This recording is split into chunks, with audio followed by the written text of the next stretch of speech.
Welcome to Was It Real? The Hills Rewatch. Today we're going to be discussing Season 1, Episode 4, Jason and Lauren, Part 2.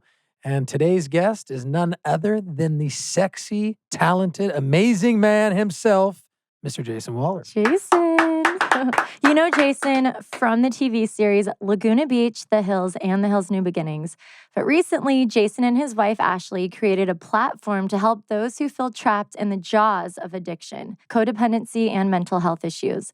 Their successful YouTube show, The Jaws Diaries, brings viewers along for a realistic front seat chronicle of how the couple has tackled these issues while raising a young family.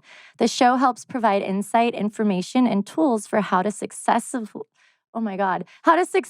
navigate these issues, which is so common. Everybody goes through these. Jason's currently the recovery advocate with Alice Health, working together to raise awareness and promote recovery from a national standpoint. Jason continues to use his personal experience and his presence in the public eye to inspire people who struggle with substance abuse and mental health to get help.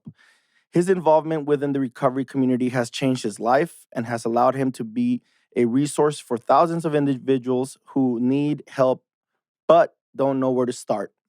So welcome, Jason, one of my best friends in the world. Yeah, I'm so happy what to an have intro. you. That was a Good to see all you guys. Yeah, man. Are we done now or what? That was a No. We're just getting started, buddy. What else do you do, buddy? My God. Incredible, man. So Wow. let's start with one very thing. I want to say something about Jason because Jason was an incredible friend to me through the pandemic, through the times where we were all hurting and not knowing what was going to happen beyond this whole crisis that went through.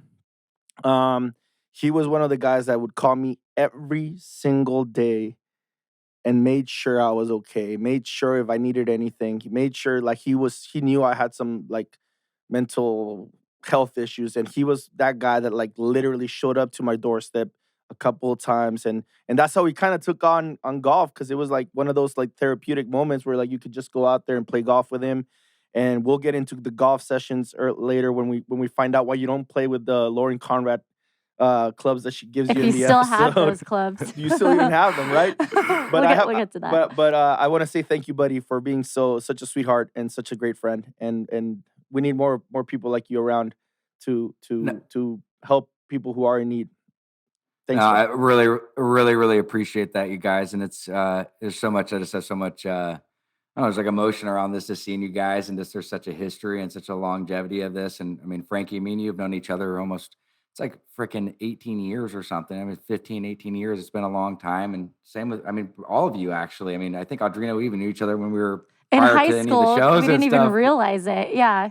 Yeah, crossing paths. But no, Frankie, I appreciate that, man. And it's took me a long way to get to that spot. And as we will be discussing through, I'm sure some of these episodes, or specifically in these episodes, when I was in the thick of a lot of the stuff that I was experiencing. But I'm stoked to be here. This is cool because I actually just did a Kristen and Steven show last about 2-3 weeks ago, and that was about all the Laguna stuff. So it's a perfect domino effect of going right into the hills. Beautiful. Well, I got a couple questions for you to start off, man. We all want to know kind of how did you even get involved with Laguna Beach? Oh God, man, that's such a good question. So I was actually away at boarding school at 17. So I was off to a rocky start already, and I was out in Provo, Utah. And I was in communication with Talon and Chris, some other people, and they're like, dude, you won't ever believe what's happening. They're making a spinoff of the OC, the show that was on Fox. They're doing a show in Laguna. It's called Laguna Beach, the real Orange County. And I was like, no way. And so they ended up shooting the first season. I never really thought anything of it. It came out, it did well. And they're like, well, we're going to do a season 2. We need some of the seniors are going to be moving on. We need fresh blood. And they're like, you got to meet this guy, Jason. And so I think that was through Kristen and Talon and some of the other cast. And they interviewed me, and they're just like, dude, you're a perfect fit for with where your life's at right now. And it was a train wreck, right? I mean, I was perfect in the TV. thick of stuff. And it was perfect for TV. This guy's a mess. Bring him on. That's why you became a TV sensation, man. No, but that's kind of, I love mean, it. like literally it was the domino effect. But what's so funny is originally I didn't want to be a part of the show. It was like growing up, we're like, it's just so lame. We don't want to do that. We don't want to be a part of it. And out of all people, my parents were the ones and a couple close friends that convinced me like, oh, it'd be so cool to have your senior year documented. Little did we know it was going to become the biggest nightmare, but it all worked out the way it was supposed God. to. It was a hit show, though. Everybody watched Yeah, that Laguna show is Beach. huge. Yeah, man. No, yeah, I'll never. I mean, it was literally like one of those things where I had no idea. Am I supposed to go to school after? And I mean, I kind of had my whole life, planned out to some degree. And then overnight, that's thanks to Frankie and the mix of all that, me and Talon going up and meeting Frankie when we were, 17, 18 years old. And my whole life changed and we moved up to LA at 18. Yeah.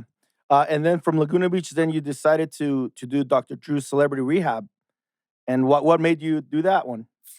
Well, so that was later down the road. So you can kind of see the progression of my career with reality television. I went to Laguna, I did The Hills, and I ended up in Celebrity Rehab. Yeah. So it's just kind of this big reality this big TV arc, life. And so, but I actually, that's a great question, Frankie. And as you guys know, I mean, I went through such a public battle with addiction. And at that time, we didn't have the knowledge or the wherewithal or the understanding. And there was so much stigma that was still associated with it. And honestly, I went on that show. One was to connect with Dr. Drew and Bob Forrest, two just incredible guys.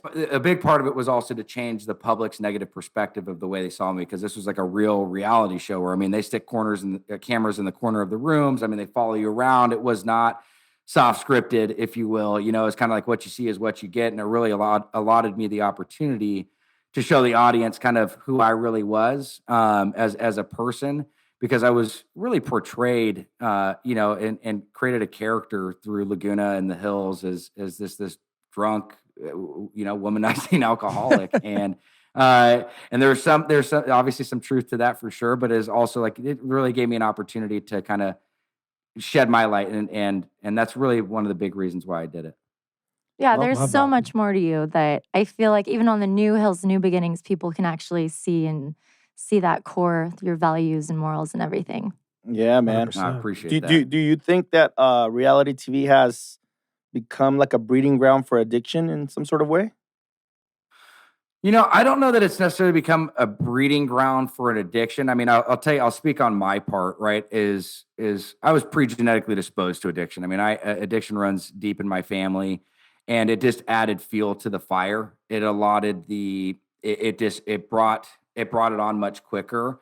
But I think fame can definitely add to some of that. I mean, looking back at where I was at, 17, 18 years old, we're still going through through puberty, growing up, just like diving into getting to be a man, and you're also at the most impulsive state of your life, and then you throw all this access and money and different stuff that comes along with it, and somebody like myself who had an overinflated ego with an underestimated sense of self-worth, it just was an explosion waiting to happen. You talk about the ego, but you were always so humble when you would, I mean, when I would see you around me, you were always very like, I mean, I was just starting up too. I had just moved out here probably 6 months before you guys. I just had a couple of friends that kind of helped me out and fast tracked me through LA. But you talk about the ego, but you were always, when you would come around us, like it wasn't like you weren't like No, you've always been humble. And even in this episode with Lauren, like, you're such a gentleman. yeah, you're such a gentleman, and you always admit when you're wrong. And I think that you've always done that. You are who you are. And I really appreciate that. And I think that really comes to the family upbringing. I really think that my parents had a really instrumental role like into that, because when I was in the depths of my addiction, it really drove away from all my morals and values and what I really stood for. And that was a big part of the crux of when I got my life back. Basically, I have a lot of that to thank on that piece, because I was raised right, and I kind of got thrown this curveball in life where it really set me off to a different trajectory.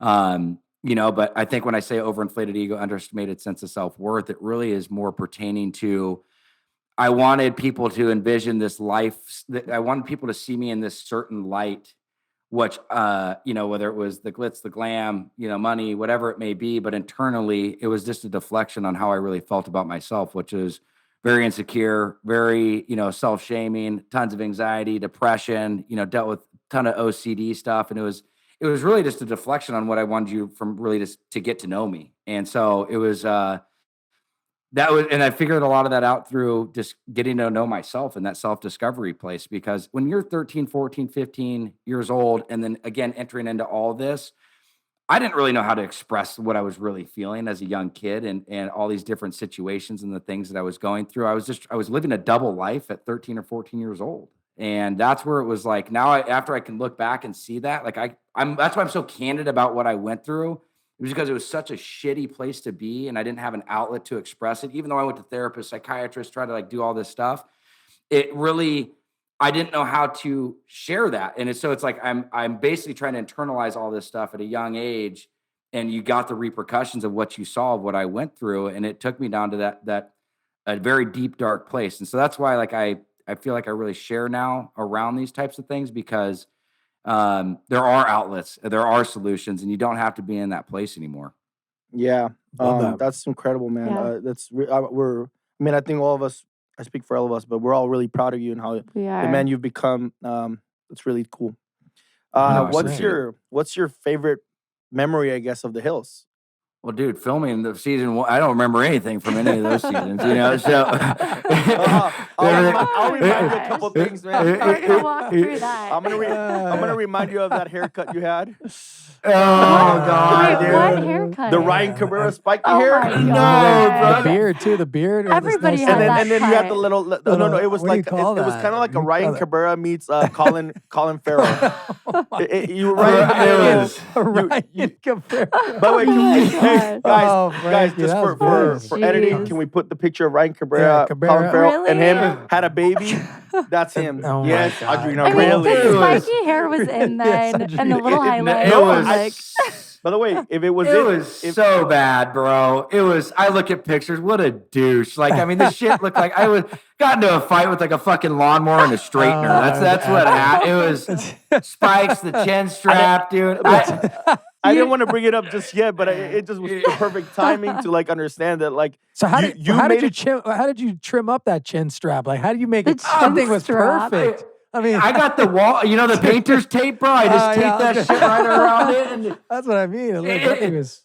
I mean, you look at those pictures, you got to look at that person and just be like, dude, if I see somebody like that, dude, you definitely got something going on. There's That guy- definitely that guy's got some issues serious- happening. We're gonna come back to Yeah. that haircut style, but I do want to know though, what was your favorite episode? What was the favorite thing about the Hills that you were just like, damn, this is this is the show. I mean, look, it was the whole experience was really incredible. I mean, from Laguna transitioning into the Hills, I think that just that opportunity was a once in a lifetime opportunity. I didn't know that the show was going to become a phenomenon and turn into what it turned into. I think the whole thing is a piece, even through the thick of it. It was just a really, really cool experience.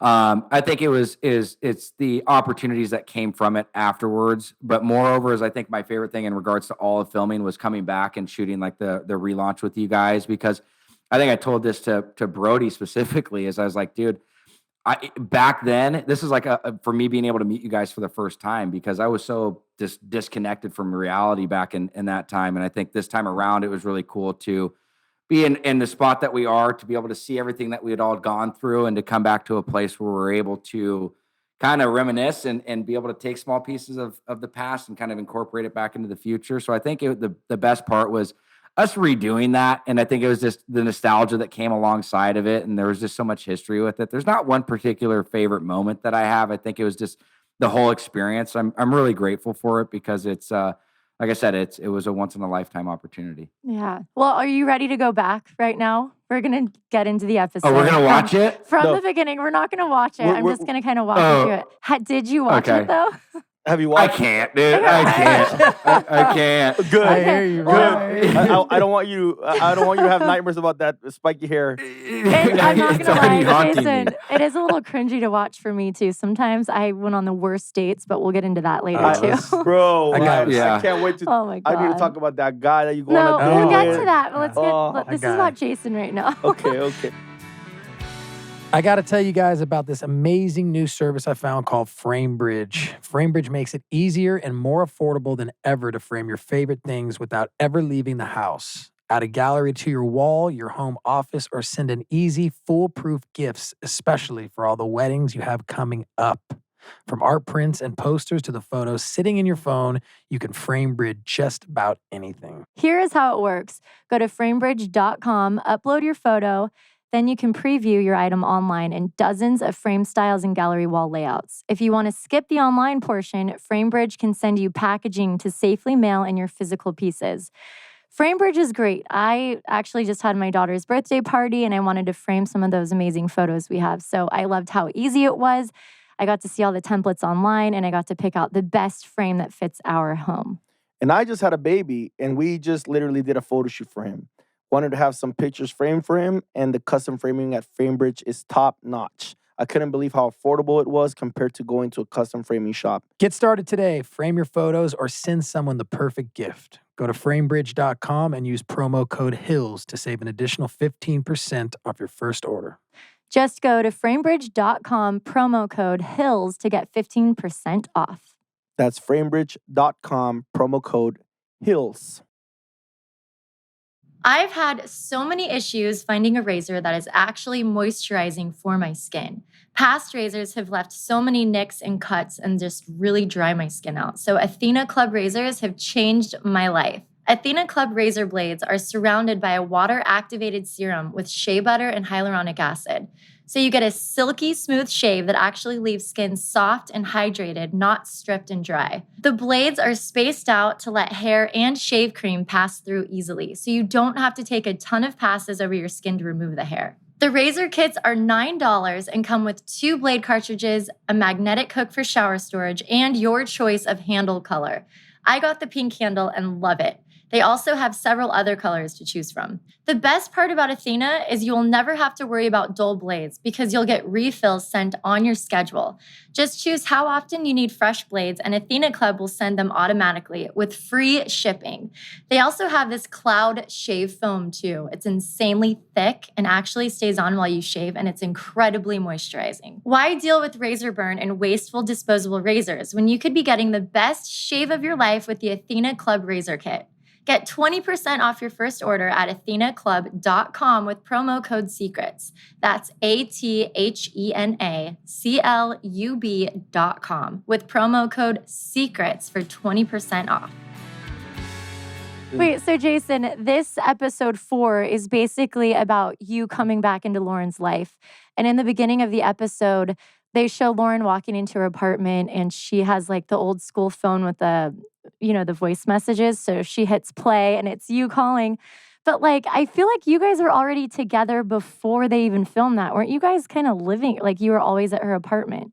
Yeah, is that when they sent the tree? The big old tree? You sent the tree. Did you send that or did the producers? No. So what happened is Lauren and I were together like immediately after that. When we moved up, she was still doing the show and like it kind of spun off and we ended up reconnecting. Like I think we broke up for like maybe like a month and then maybe even shorter than that. But when we moved back up there, we like got back together and for storyline purposes, because I think Adam, when he was like putting together the show, he's like, I don't think he wanted me to be a part of it. I think he's like, this guy's just going to cause problems. So however it was set up, and then Lauren's, it ended up having me come to be a part of the show, obviously. But so we were together, but they wanted to make it seem because like on Laguna, and through maybe tabloids that we'd broken up. And so they're like trying to figure out how they could piece us coming back together. And so that's how it was, but that was all manufactured. Because I kind of figured that watching it just from knowing how we film. But you leave, you call her again, leave her another voicemail, and then you guys go to dinner. Stalker What about alert. the flowers though? Wait a minute. Stalker alert. Well, yeah, he just talked about the flowers. Yeah. It was a little bit of a stalker alert right there. You So had like he didn't send 3 those. phone calls, and I'm like, Edited. dude, what are you doing? I'm watching it thinking it's true. And I'm like, well, why is he calling it? Because I just watched it for the first time in 15, 17 years. So I'm like, watching this, and I'm like, why is he calling her so many times? Jay, you had game. You didn't have to call so many times. Once enough, like she'll call back. You know? And Lauren's kind of like, it's Jason again. Like, and by the oh way, my it's a phone machine. It's not even like your phone. it's like old school. Like it's Like an answering machine. Yes, it's an answering answering She machine. walks in and pushes I know that's play. wild to just watch that. To I've watch never seen that the part, answering I'm just machine. like, why didn't you just text her, bro? Well, Yeah, there text was her. no text. We didn't have that. Well, you did, but you had to, Like, like it was hard. Not yet. Yeah, Oh, it's was it like not the even Nokia text yet? like Damn, that's sidekick. fine. That was like AIM, dude. AIM. Hey, oh my God. AIM. Yeah. God, we are. So you start giving her like the flowers, and then she like obviously she comes back to you, and but you were very persistent. Hey man, you gotta do what you gotta do. Yeah, because I feel like I remember when I first met you guys, you were always at her apartment with Heidi and Jordan. And sometimes I'd go over there and hang out with you guys. And then I know you and Lauren were filming these scenes. But then whenever you watch it, you kind of see like, how was it for you filming with Lauren with that? Because I know you guys talked it through before filming, or were you on the same page or just went for it?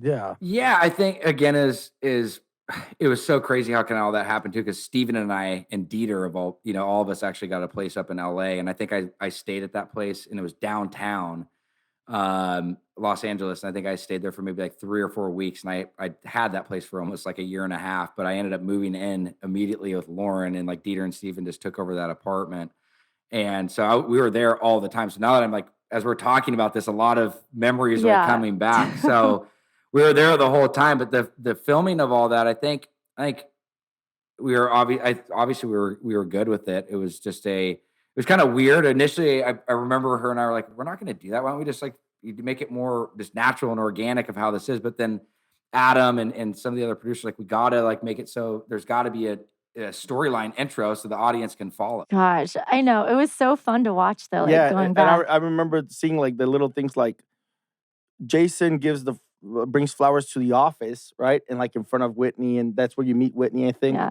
And then Whitney and then Lauren just puts the flowers on the desk, and then you come back, and then because she wanted to run off with Jason and go to lunch. Yeah, like I'm like, put the I said it to myself before the like, because I forgot what happens, and I'm like she's not gonna put him in water, like. Oh, and then Whitney. And then when she comes back, like Whitney's already got him in the flower vase, and wait, like, Jason, but did you really bring those flowers? Did you actually buy them, bro?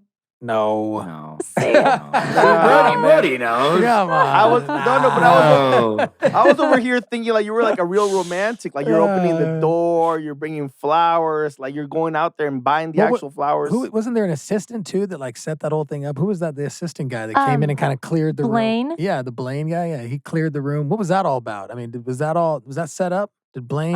Do you remember Blaine, Jason, at Teen Vogue? No, I don't remember. I don't remember Blaine, but you know who was really instrumental with all this? You guys remember Sophia? Yes. Oh, Sophia, yeah. Sophia was great. Yeah, she was our go-to. She was like the wizard behind all this. Yeah, she was like the showrunner, and she would call all of us and tell us where we were supposed to film and what was happening, and call us the next day and be like, "Are you okay? What happened last night?" And kind of get the scoop to set up the next scene of what we were filming the next day. Little did we know she was taking advantage of us. We thought she was caring and like, "Are you okay? Is there anything?" And you just pour your heart out, and then they use it against you. Secret agent.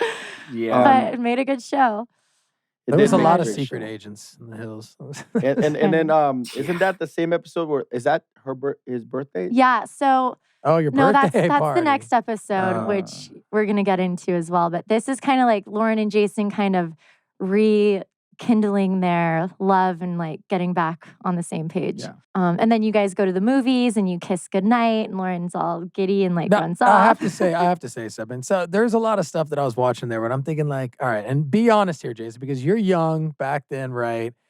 You were making money, or you were getting to make money. You were having some fame. You were drinking your party. Was there a little bit of you that wasn't that interested in getting back together with Lauren, and you wanted to get a little airtime and a little get back on TV and keep that going and all? Or were you just dead set on falling back in love? Because I'm going to be honest, like watching the dynamic between you and Lauren was kind of like, you could tell that you were young, you were having a good time, you were going out, you were enjoying yourself, you were being the age that you're having fun. And Lauren seemed like the complete. She was just like, let's go home. She seemed like she was like 35 years old back then. Like, hey, honey, like time to go home. You're like, it's my birthday. I want to go out. So, I mean. Well, we'll get there. We'll get to that part. Back then, because look, Spencer and I back then, we were like, yo, let's go. We saw the Laguna Beach and the hills. We're like, yo, we got to get on that show. We got to cause some drama. We got to get it. I mean, that was kind of our thought process back then. So at that age, I feel like that's not normal to think like that, I'll tell you, and this is like just looking at it because, Lauren was I think she was like the first person I really, really cared about, and like the first person that I actually really liked. honestly, I think it just says at that young age, being 18, 19 years old. And so that was all like very real. And like, I really did care about her. But I think at that point, I wasn't processing like around that TV component and understanding that like everything was Right. still so like chaotic in because I was still getting, there was still so much aftermath just from Laguna, right? Like it was just Right. like that was still kind of going. And I was doing season 3 of Laguna too. So I didn't really think of Right. that. So Laguna had another show. And so I was just kind of staying on that. And this was going on. And, you know, but as the shows, after the season 1 of The Hills started to go, and that's when I think some of that stuff registered, not about wanting to be on TV, but around like, dude, I'm young. And you guys know what going to these appearances is like, and like you're doing this whole thing, and it was such a culture shock for me. It was just like, what the hell? And so that's when a lot of that temptation, and that's when a lot of that spiraling started to become a real problem. But no, I think from Laguna to The Hills, it was really like that was truly authentic, and it was hard because I know that I really cared about her. And it was really difficult having a relationship be publicized. And I think that's where a lot of my mannerisms, like I can remember specific video, like just clips and things that when they cut back, it's like, I'm not wanting to go through this real life situation on fucking camera. Like I want to like have a conversation off, you know? And they just happen to catch it. And that's where like all those weird silences and just like the awkward moments happen. And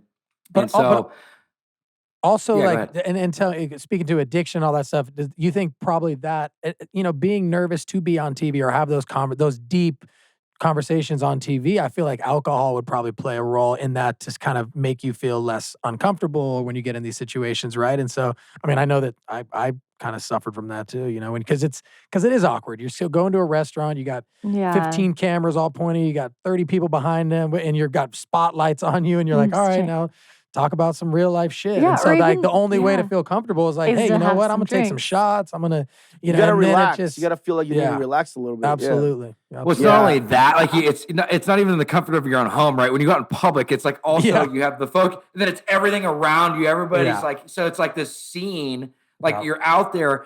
It got to the point where I was drinking every single time before I filmed. Like it was just like, no matter, I don't know. I'm not saying I was blacked out, but I mean, it got to a place where I was taking shots or, you know, I was drinking, especially as the later scenes it was just a comfort thing.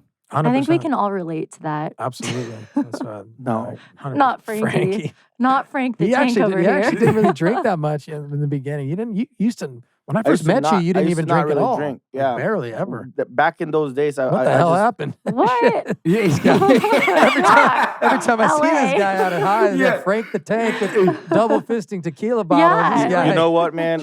Life happened, and you had to start celebrating it. You know, this guy had 3 kids. That's what happened. Late bloomer.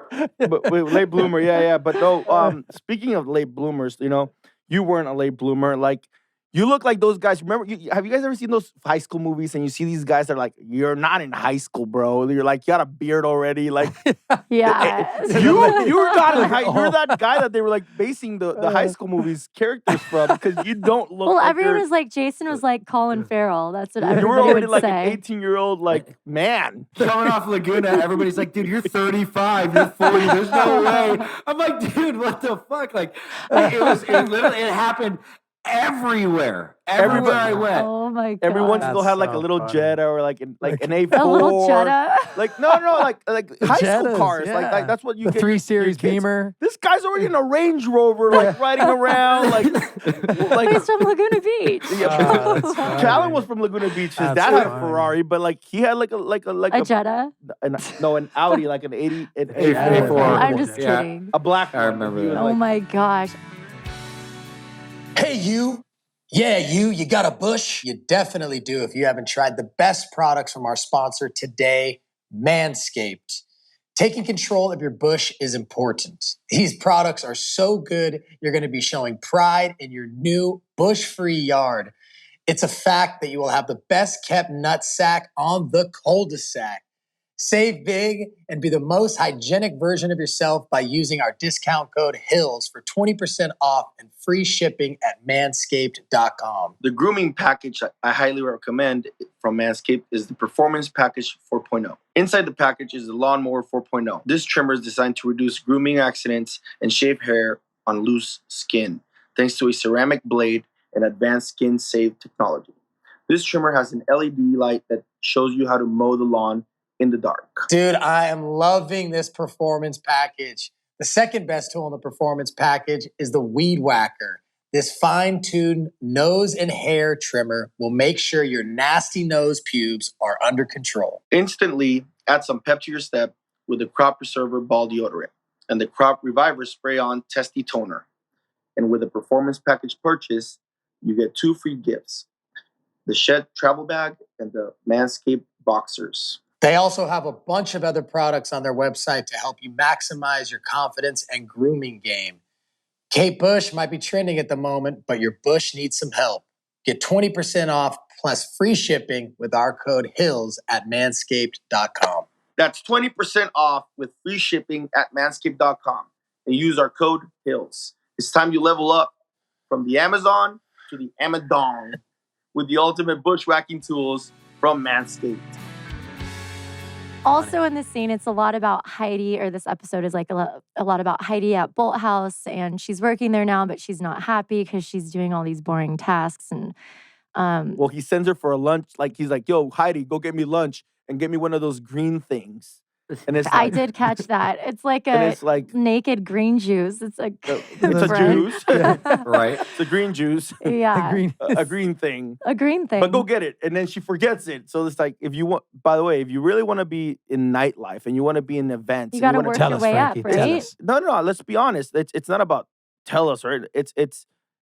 There's so much to it on the back end that, like, hey, Oh, who for do you sure. think sends the invitations? Right. Yeah. Like, I send the invitations personally, especially back then when there wasn't like just send an email or a text like, yo, I'll come through. It was you send a really nice personal invitation. Somebody's got to pack that envelope. Somebody's got to put the Yeah. sticker, find the addresses, call people to make sure That's that's what the right. she had the duty of calling everyone But to it's- get them on the list. But it's part of being in nightlife. It's part of being like it just doesn't just magically appear. You appear at the club or at the event, and it's like, oh yeah, I'm here. And it's like, no, there's so much work to it to like the people don't see behind the scenes. And Brent which he did a really good job of, like, yo, dude, I need somebody to bring me lunch sometimes because I can't, like, I'm doing or food at the club when we were first launching a club. I got no time to eat. Somebody brings me my food. Somebody like nowadays we have what's it called? The Uber service or what? Uber Eats Uber or Eats Postmates or DoorDash. There's Which a is few. such a Frequent all different those. world. But like back then, it's like, yo, you gotta go get me my lunch, and that's true. She had to Yeah. go and get the lunch. Well, I think she just thought she was going to jump in and just get into the club life. She didn't think she had to work her way up to doing that and kind of earn that. She just wanted to be in And the do you club. remember, Audrina, that true too, for sure. But a lot of that was, from what I remember, was like real, like that frustration. I feel like a lot of that was true. I think a lot of it was because she was really working there in the beginning. Like, she was really going there. And then I think then towards the end, she cries to Jordan and wants to, like, quit. But I think, I mean, you guys know how it is. Like, you film certain things that are very much real and your emotions are real and they capture that. But then there are scenes that they have to set up. the whole thing of, like, in episode 1 or whatever episode that you guys go and crash the party, like, dude, if someone at my door is letting people in, See, that was staged. I don't think. you don't think remember. that you try to, like, get in, like, on the side, like. I mean, we're being mic'd and they're pushing us in there. But then like, you're all That was sitting. staged. You're all sitting on the table. They that told us to sit specifically there. was told to Lauren, like, Yeah, you can't sit here. we had to start drama That's for what I'm the saying. show. Yeah, exactly. Staged. It's staged, Oh, so but you it's staged that? Yeah, hell yeah. Oh, that because I was- would have been pissed. I was pissed off for the event producer. I'm like, They would never Lauren would've allow been, that. Lauren would have been fired immediately for something like that. all right. Well, Jason, That's- we have some fan calls. We got a lot of questions for you, but there's 4. So are you ready? Yes, ma'am. Okay. The first one is from Sabrina. I've been a huge fan of the Hills for the past many seasons that you guys have had. And I was just curious if the drama between you and Lauren, if that was real or if it was staged or scripted. I guess a lot of us kind of want to know that because a lot of things, maybe the producers and things like that made you guys do or made you guys say. So it's kind of hard to know like what was real and what wasn't. To me, it felt pretty real, but I mean, if it wasn't, then that's, different. But I mean, of course, in that moment, we were all, super taken aback by things. But of course, we also loved your guys' storyline as well. So yeah, that's my question. Great question. Want me to jump right into it? So, Yeah. it was, yes, unfortunately, a lot of what you saw was real, and that's what we were going through. And again, that's where immaturity, addiction, alcoholism, causes for a lot of that toxicity, and a lot of what was really happening was true. Yeah. Big man, I like that. All right. Now we have Jennifer. It's not my wife. Well, maybe it is. Let's see. Jen. Let's She hear probably wanted to it. know something. Jennifer. let's Hi, hear it. Jason. My name is Jennifer. And first off, I want to say I am a major fan of the show as well as you and have been for many years. And I also want to say I applaud you being so vocal and transparent about your struggles with addiction and how you overcame them. And I really applaud you for that. So thank you. So my question would be, if you were able to go back in time and maybe there's an episode or a certain situation that you maybe regretted and could redo, what was that situation and how would you have overcome it differently if you could turn back the time? Thank you. God, these are like such deep questions, you These are guys. deep. I mean, first of all, thank you very much for the kind words and the compliment to that. And as cliche or as cheesy as this may sound or be, there's obviously there's a lot of things I would take back, and the behaviors and some of the one-on-ones and the conversations that I'd had. But ultimately, looking through and seeing where I'm at today, I really wouldn't have changed anything because I am so grateful for the life that I have today and where I'm at. And I think literally everything is by design. I truly believe everything happens for a reason. And it's got me to this place where I am today. And I trust the process. So again, as I there's things I definitely would take back and trust me, I'm making living amends every day to a lot of people. And but ultimately it's shaped who I am. All right. The next one is from Katie. Hey, Jason, aside from the Hills cast, do you stay in touch with any of your Laguna Beach friends? Thank you. Oh, yes. Laguna Beach. I stay in touch with Kristen. I stay in touch with Talon. Stay in touch with Steven, Dieter. All of them. Stay in touch with a good amount of them. And actually, it's funny because some of them actually gotten reconnected more recently. Probably in the last year or two, we reconnected with some of them. So, but yeah, some of the girls not so much. I actually do talk to Jessica every once in a while. Not like on the phone, like we'll message back and forth. It's a funny relationship that we had, but yeah. Nice. Okay, this next caller, I might butcher the name, but it's Saad. Hey, Audrina, Brody, Jason, and Frankie, sending you all the love for the podcast. Just wanted to get your opinion on something. So there's a big debate about wearing combat boots to a certain place. Just wanted to confirm if any of you would wear combat boots to the beach. Wow. Well, I speak freely for Audrina. She would. She would love to wear Audrina her. loves combat boots. I do. I have them. I have like 4 pairs. Were we supposed to have those here? We're supposed to have some combat boots here. I'm pretty sure it's supposed to be We're- part of the I have some out decor. there. in the I bring them background. with me everywhere I go. We got to put them. We'll put them up there in the next episode. Next one, we need to have them like Next right episode, here. we'll have them up. Okay, I'll put them right here next I'm sure to me. Jason and Brody, as guys who grew up on the beach, We're bringing the they would never. combat boots. I feel like Jason might. If you're on your Harley and Whoa, you go to the whoa, beach. whoa, whoa! I don't own a pair of combat boots. This is the Your guy. Harley boots. This is the guy. This is the guy that has a nice little golf cart that would take us. Like I went to Oh his my house and he God. took me in his golf cart all through Laguna Beach. it's what a life. Range Rover to the little golf cart. Like, yeah, man. Well, and you've got tons of Harleys. You're a Harley guy. I'll wear boots on a Harley, but Yeah. you know, To the beach. Okay, I'm going to hey. defend Justin. That scene, we rode his Harley from the apartment to Malibu. So those were the only shoes he had, and he wore them on the beach. Mm-hmm. You know, it's I don't know. funny. In Justin Bobby's defense, I will say he's definitely one of the best surfers overall. That's the funniest for thing. sure. Is Yes. Justin actually is an incredible surfer. He and used to spent compete. his whole life at the beach, pretty much growing up. So Yeah. I mean, I He's guess actually like a great athlete overall. He's good at like everything. The three of you would like. I saw you guys when we would go to those beach scenes, and Yeah. they're like, "Hey, Frankie, here's your surfboard." I'm like, "I've never even rode a boogie board. Get out of here!" And they're like, "No, you have to go in there with Brody." They send me in there. I think we were in Hawaii or something. Oh, it was like and it was like 10 foot. And there was like 10 footers. They sent me in there with this thing. I almost died. Brody literally had to save me. And then there's a clip of us going in there. Like in real life, he had to save me. And but it shows us in the hills, they show two guys like getting these crazy waves at the same time, and they pretend like it's us two. Yeah, never happened. Wait, I love I've never stood up. I think I've stood up once in a I think that was like longboard. Sunset Beach. It was like Yeah, we Sunset, were like in bro. some- Those places. the magic of editing. It's like 8 to 10 Incredible. foot Thank sunset. you, God, for saving me that day. I have a question for you guys. I'm just curious from your guys' experience because, like you said, like you brought up in the beginning around how like some of the scenarios and stuff were real, but there was obviously a lot of stuff that was staged and or scripted. But did it over the course of time? Did it become because my process through Laguna, like all the relationships were real, but a lot of the storyline was real, but it was a lot of set up scenes. Did that start to mitigate over the course of time, and a lot of it was more set up?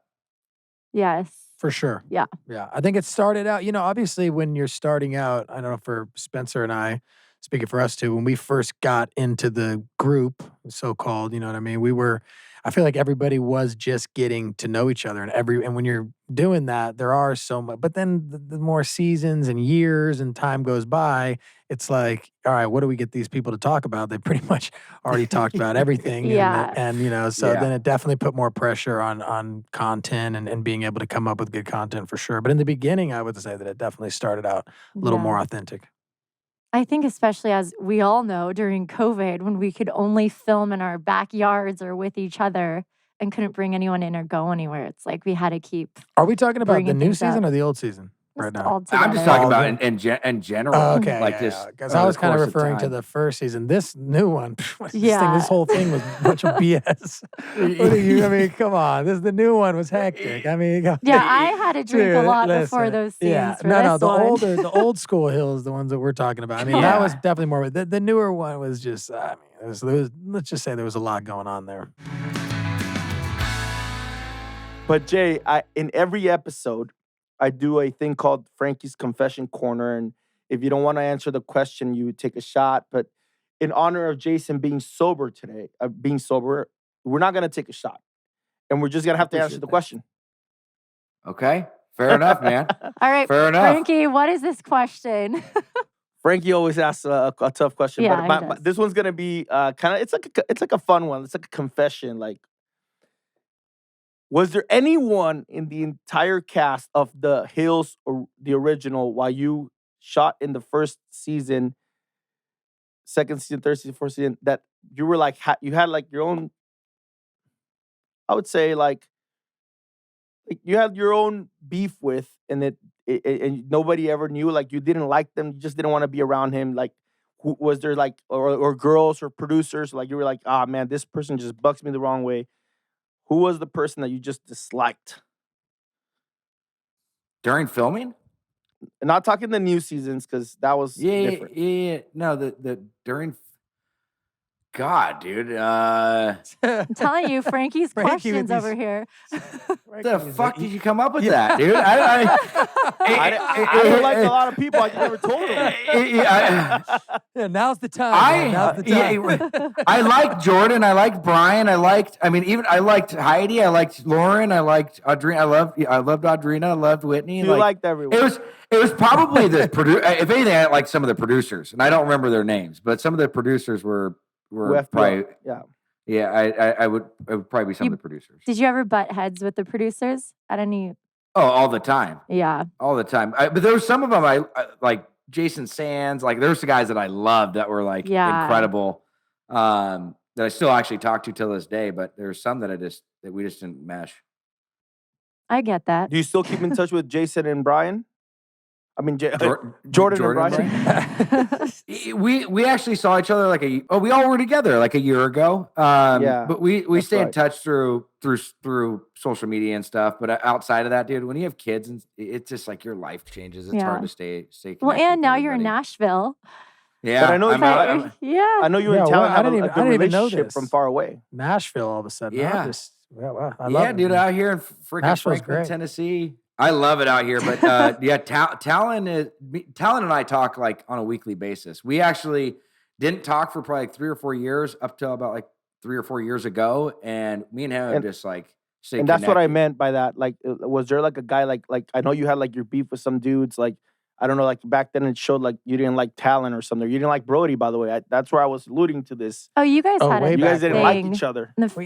Honestly, I feel like Jason was just drunk. I mean, I honestly think we really didn't even know each other. I think it just had more to do with. I just wanted the actual conversation. I remember exactly the next morning when I called both of you, and I was at USC parking lot, like, "Hey guys, I'm really sorry." Like that, like there was. I actually went out with. Like we were all out one night and we all had like a really good time. And then it was just as my drinking progressed, like there's just this very fucked up violent side that came in, and it was on because I'm the most non-confrontational person when I'm sober. I just don't even like confrontation. And it wasn't that I didn't like Brody. It was more it was probably just my own underlying issues just with maybe Lauren at the time. I don't even know. Right. You know, it was not like I didn't know either. I was like, damn, he said he wanted to kill me. I was like, I barely even know this guy. We've still got a lot to get into at the next episode with Jason. Jason, I hope you can stay for another episode with us. Yeah, we got to get in. You better stick around, buddy. Get the juice. Stick around. All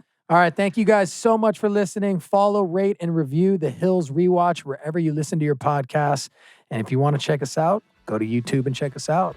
Appreciate it for listening, guys. Bye, guys.